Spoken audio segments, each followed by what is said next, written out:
Good morning, guys. My name is Kim, and you're watching Kim Wilson TV. This morning, I was going through the comments, and thank you guys so much for leaving those comments. There is some stuff in there that is gut-busting funny, some stuff that is truly enlightened, some stuff that shines a new light on situations that have been perplexing all of us, and some very deeply heartfelt stuff. Now, the thing that I see over and over again in the comments are people really expressing a very deep concern that they are trapped and there may not be a way out, or the path out is just going to be too difficult for them to maneuver. So I want to talk a little bit about the leg hold trap today. This narcissistic leg hold trap can actually feel more like a throat hold trap. And yes, sometimes the feeling that you have to run, flee, get the fuck out of there like you're being chased by the devil is overwhelming enough to have you kind of considering, like, you know, can I chew off my head to get free of this trap? I mean, I understand that absolute state of desperation. Now, you got to consider, too, that it is very, very hard to make a plan when your mind is being fucked with, and when you've got this constant bombardment, relentless abuse, relentless gaslighting. They're hot, they're cold, they're sweet, they're mean. It's just over and over again, and you don't know which end is up. You feel like you're suffocating, and it can be an absolute time of sheer panic and true desperation for people. So what are some of the things that get us feeling truly trapped? Now, one is seriously going to be an inability to think straight. Now, keep in mind, if your narc is dumping some gaslighting on you, that is because you have gone to your narc typically with an issue. Now, very frequently, cheating is the issue. I mean, if the only thing the narc was doing was cheating on you, this would be hard enough to deal with.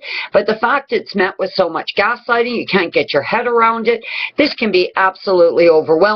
Now, the more confused you get, the more you're trying to get clarity, the more you're trying to present reasonable, you know, sort of conversations, and the more unreasonable the situation's becoming.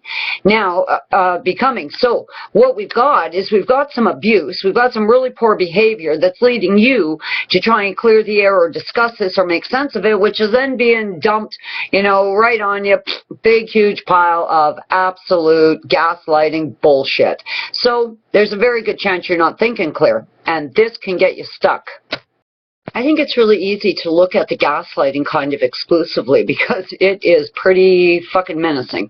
But the fact is, you've been gaslit because they're trying to hide something. You know they've done something to you, whether, you know, it was cheating on you or some, you know, manipulated your finances or your career or, you know, God knows what they're up to, right? I mean, smear campaigns, it can be anything, you know, they're just all over the place with the abuse. So you are not just in a situation where now your mind is being fucked with, you are being injured, you're trying to find resolve, and then your mind's being fucked with. When you're in that state of confusion, it is virtually impossible to come up with a solid exit strategy and plan to get the fuck out of there. You're very likely, well, you're definitely being lied to. There's a guarantee.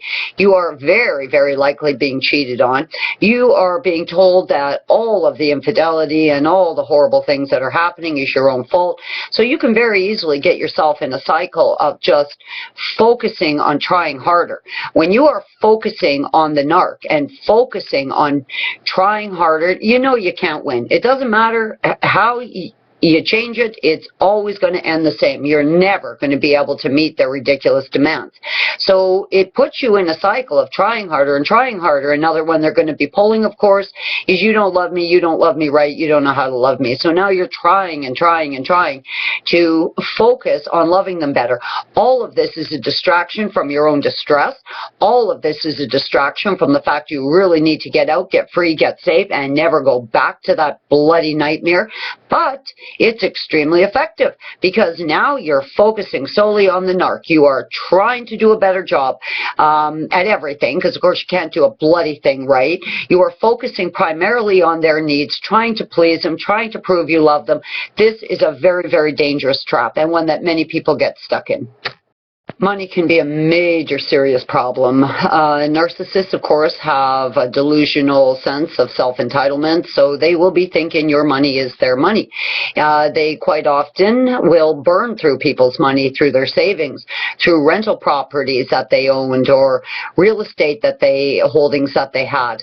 In addition to that, they're quite often alcoholic, drug addicted, and gamblers, and have some bizarre sexual behaviors. So, with that said, they can burn through your money pretty fast when they're getting hookers or gambling or, drinking it all. In addition to that, they tend to really think that money's yours. Now, Trevor would just take my debit card and take money out of my account and do it with quite a bit of regularity, and then he'd say he paid me back.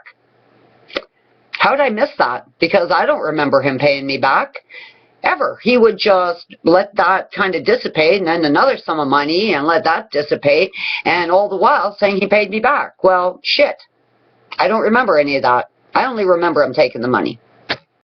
Now, when you start considering all the traps, you are being lied to, you're being cheated on, you're being manipulated, you are being told relentlessly that you're crazy, you're not thinking straight, chances are your career is destroyed or in jeopardy, you've lost all your contacts, you've been isolated, you no longer have hobbies or interests that connect you to the outside world, you're very likely broke or getting there. Quite often people, their savings and assets that they have are very quickly liquidated by the narc. And this stuff is an absolute disaster for entrapment. You could find yourself so gravely trapped that it could take years to rebuild and get out. All the while, you're stuck with the narc and now trying to...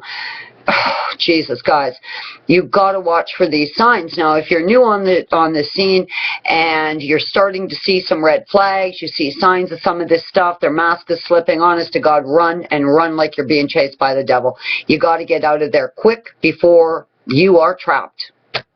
If you are in a situation now where you feel that you are trapped or that leaving would take a tremendous amount of effort on your part, I seriously suggest you start making that effort, because the one thing that is going to be constant is increased abuse, increased destruction to your life, increased damage.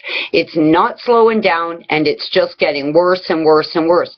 So if you think you don't have the strength to start making an exit strategy today, imagine what it's going to be like 1 month, 6 months, 12 months from now. You could be in shambles. I'm going to remind you guys that statistically, a tremendously high number of victims of narcissistic abuse commit suicide. The reason they do this is because they are absolutely trapped and have been brainwashed and manipulated to the point that they believe they are never getting out of there. So everybody calm down. We're not going to do nothing crazy today. We're going to make a plan to get you out of there. I got out. You guys will get out. I have never been as happy since I got out. So let's just get everybody out safe.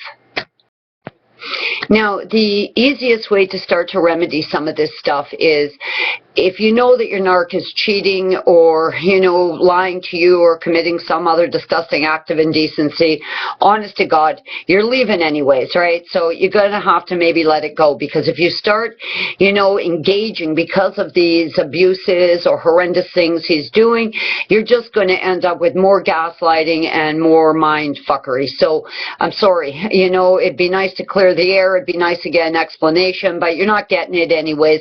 The conversation is never going the way you'd want it to. So I strongly suggest you just let it go. Turn a blind eye.